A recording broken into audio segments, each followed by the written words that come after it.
Assalamualaikum warahmatullahi wabarakatuh. Alhamdulillah, kita lanjut ya untuk pemahar berikutnya, yaitu klien nomor 9558. Di sini ada sebuah buntelan kuno, sebuah buntelan aneh, yang mana apa benda di dalam buntelan ini Mbak Wira tidak tahu, juga tidak mencari tahu, tidak tanya dan tidak berani tanya. Bahkan buntelan ini belinya di mana, harganya berapa, atau praktisi yang meritualkan siapa, Mbak Wira juga tidak berani tanya. Untuk apa? Untuk menjaga objektivitas, agar kalau Mbak Wira tidak tahu siapa pembuatnya, itu terawangan itu bisa enak gitu, bisa leluasa, bisa los gitu. Karena tidak ada unsur ingin menjelekkan atau menjatuhkan siapapun.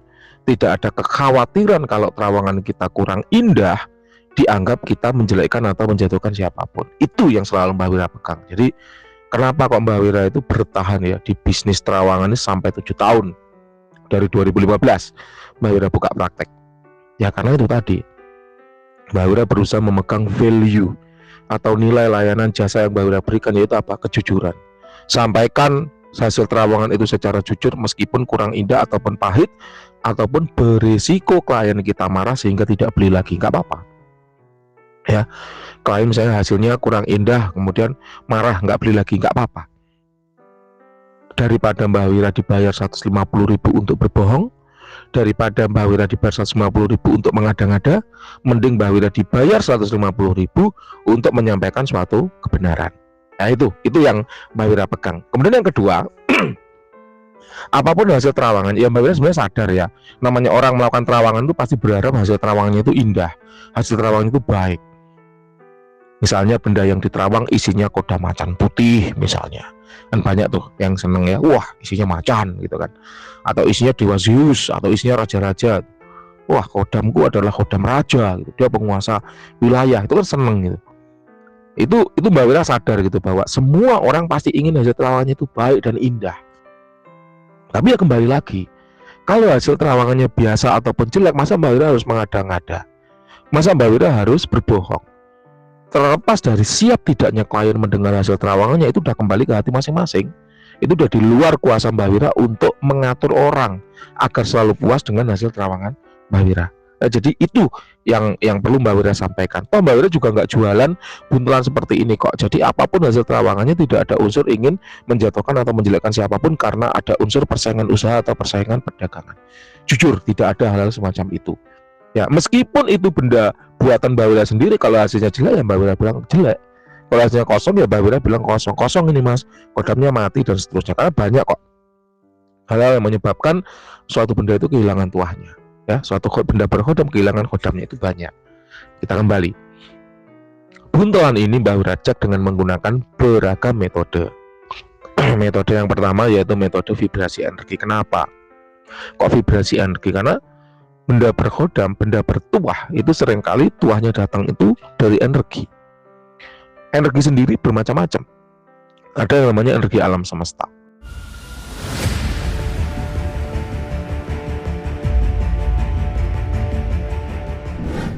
Dari alam yang membuatnya terisi energi, alam yang mengisinya dengan energi. Benda-benda seperti ini kemudian disebut dengan mustika. Entah mustika lipan, mustika buntat lipan, mustika merah delima, mustika kelapa, kul buntat, dan seterusnya. Ini nggak ada energi alamnya.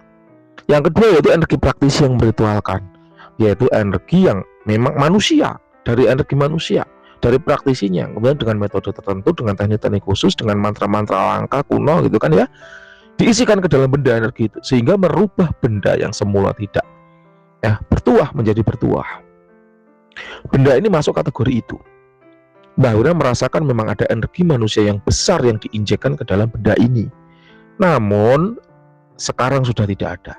Sekarang sudah habis. Kok bisa habis? Ya sama seperti listrik baterai HP. Semakin sering kita pakai, semakin cepat dia habisnya. Atau yang kedua, ada hajat khusus yang dia penuhi. Nah, nanti akan kita bahas di belakang. Yang ketiga yaitu energi khodam. Mbak Wira sempat merasakan ada jejak energi khodam pada benda ini. Jejak ya, bukan khodamnya, tapi jejaknya saja. Jadi benda ini pernah berkhodam dan khodamnya itu sekarang sudah tidak ada lagi. Lah kok Mbak Wira yakin? Karena ada jejak energinya. Anda boleh mendengarkan konten Mbak Wira yang berjudul Semua hasil terawangan ini hanya dibaca dari energinya. Nah, itu bisa Anda lihat testimoni dari klien yang diterawang seperti apa. Dari jejak energinya, dari karakter energinya itu Mbak Wira bisa mengungkap banyak informasi. Benda ini pun demikian. Ada jejak energinya. Sosoknya adalah seorang pertapa tua. Dan dia mengemban misi tertentu, misi khusus. Nanti kita bahas di belakang. Jadi secara energi benda ini kosong, tidak mengandung energi. Nah, yang kedua, kalau barangkali karena namanya supernatural itu kan macam-macam ya, dan teknik yang digunakan pun bermacam-macam. Barangkali kunciannya itu rapat ya, sehingga secara energi sulit dirasakan. Itu mungkin. Maka Mbak Wira menggunakan metode berikutnya, karena bisa jadi loh ya, Mbak Wira dulu pernah kayak gitu itu. Nah, itu memang saya kunci dengan rapat, makanya Mbak Wira nggak bisa nerawang. Oh ya, nggak gitu juga konsepnya gitu lah ya. Jadi andai kata dikunci dengan rapat sekalipun, ada metode berikutnya yang Mbak Wira gunakan untuk melakukan terawangan, untuk menguak rahasia gaib pada suatu benda bertuah. Namanya metode visualisasi. Apa itu? Itu suatu metode yang digunakan untuk menangkap tanda-tanda visual kehadiran khodam ataupun manifestasi dari khodam pada suatu benda bertuah. Nah, itulah kenapa Mbak Wira bilang tadi Mbak Wira mendapati sosok kakek tua, tapi itu hanya terjejak saja, dari jejak energinya saja. Jadi khodamnya sudah tidak ada. Ya. Nah, Mbak Wira melakukan recheck nih yang terakhir, bener nggak sih khodamnya sudah nggak ada? Maka Mbak Wira menggunakan metode injeksi energi. Mbak Wira pancing agar dia mau keluar khodamnya. Ya memang nggak ada gitu, nggak ada feedback apapun. Itulah kenapa Mbak Wira bilang ini kosong. Nah, seorang praktisi supernatural tentu pasti punya teknik rahasia yang dikeluarkan di saat-saat khusus. Misalnya bila menemui hal-hal semacam ini, secara energi kosong, secara khodam kosong, tapi kok ada firasat tertentu, ada bisikan tertentu, ada ilafat tertentu, gitu kan? Nah, maka Mbak Wira berusaha mencoba mencari dengan teknik khusus. Ya adalah ya rahasia dapur ya. Ternyata Mbak Wira dapat pemahaman itu seperti ini. Jadi benda ini ya, orang bisa juga menyebutnya sikep ya. Jadi benda ini dibuat untuk satu tugas, untuk satu tujuan.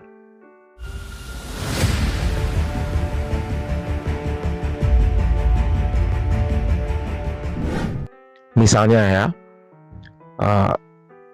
ini adalah benda yang digunakan untuk membantu hajat Anda jadi polisi misalnya. Nah, begitu Anda terkabul jadi polisi, ya selesai tugas dia. Maka energi itu akan memudar, khodamnya akan kembali karena dia sudah selesai menyelesaikan tugasnya. Telah finish, gitu. Mission impossible-nya itu sudah tercapai. Gitu. Atau misalnya benda ini mendampingi Anda untuk ya membesarkan bisnis Anda. Begitu bisnisnya besar, ya dia selesai, dia terurai dengan sendirinya. Itu ada. Memang benda-benda sikap seperti ini seringkali dibuat dengan tujuan seperti itu. Sehingga ketika hajat Anda sudah tercapai, ya dia kosong. Karena sudah selesai tugas dia, misi dia sudah selesai. Dia dibayar hanya untuk satu tugas. Dan ketika tugasnya tercapai, ya sudah berhasil. Jadi dia dipanjatkan ya, di doanya itu dipanjatkan untuk satu fungsi lebih spesifik, lebih khusus. Memang dia nggak akan mau apabila digunakan untuk tugas-tugas lain. Tapi ya itu tadi ya, ketika tugasnya itu lebih cepat tercapai kemudian dia berarti lebih cepat istirahat. Gitu. Itu yang Mbah Wira dapat dari firasat ya benda ini. Kebenarannya wallahu alam. Nanti Anda yang bisa cerita ke Mbah Wira bahwa mungkin nggak ada gejala seperti itu, mungkin nggak ada symptom seperti itu, mungkin nggak ada pemahaman seperti itu, gitu. Nah, nanti apapun hasil tanggapan Anda akan Mbak Wira screenshot untuk kemudian Mbak Wira cantumkan di YouTube agar orang tahu bahwa Mbak Wira ngomong itu bukan hanya sekedar omong kosong gitu, tapi ada tanggapan dari pengguna gitu kan. Oh iya benar juga sih Mbak, ternyata memang kayak gini, ya, gitu lah ya. Dan itu diperkuat dengan Anda menyatakan bahwa ketika Anda menjadi polisi, Anda sering dibully oleh teman-teman Anda. Secara ekonomi keuangan juga Anda biasa saja. Itu menandakan bahwa tuah pengasihan juga udah nggak ada, tuah kewibawaan juga udah nggak ada, tuah kerezekian udah nggak ada, tuah proteksi juga nggak ada, tuah penundukan udah nggak ada. Dan ketika Anda menggunakan azimat benda bertuah dari praktisi lain, dari Mbah Wira salah satunya, ternyata memang hidup Anda berubah. Pengalaman kenyataan yang Anda terima juga berubah. Realita yang Anda alami juga berubah, lebih dihormati, lebih dihargai, lebih disegani. kerezekian lebih lancar, dapat bonus, dapat hadiah dan seterusnya. Itu ada salah satu hal yang membuat Mbak Wira yakin bahwa memang benda ini dibuat untuk tugas menjadikan Anda polisi. Setelah itu ya selesai, habis tugas dia, habis masa aktifnya, habis masa abdinya, kayak gitu. Understand ya? Nah, lalu bagaimana Mbah dengan benda ini? Apa yang harus saya lakukan? Ada satu materi ya yang ingin edukasi ya, yang ingin Mbak Wira share di konten pagi ini, yaitu cara melepas benda bertuah. Jadi mudah kok. Tinggal Anda pegang bendanya, kemudian duduk hening ya. Berdiri juga boleh, yang penting hening, fokus, khusyuk ya, menjadi satu antara pikiran, perasaan dan ucapan, lalu sampaikan bahwa hai benda bertuah, hai khodam pengguna benda bertuah, hai khodam penghuni benda bertuah. Aku sampaikan terima kasih atas bantuanmu selama ini, dan aku persilahkan kamu untuk kembali ke alammu. Aku persilahkan untuk mengabdi ke bangsamu. Tugasmu telah selesai dalam menemaniku. Terima kasih yang sebanyak-banyak. Semoga apa yang kamu bantukan selama ini kepadaku berbuah pahala baik, berbuah karma positif untuk dirimu. Terima kasih. Udah, itu khodam akan kembali, khodam akan pergi, khodam akan menyelesaikan tugasnya.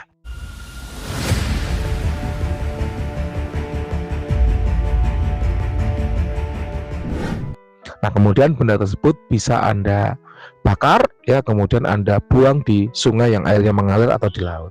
Bisa juga kalau bendanya nggak bisa dibakar, misalnya petik keris, tombak ya, kembang kantil yang dari logam atau cacing kanil, itu kan nggak bisa dibakar ya, maka tinggal dilarung di sungai yang mengalir atau dibuang ke laut. Itu udah selesai ya. Dibuang ke laut pun nggak harus di tengah laut, bisa di pantainya gitu aja, kemudian Anda tenggelamkan.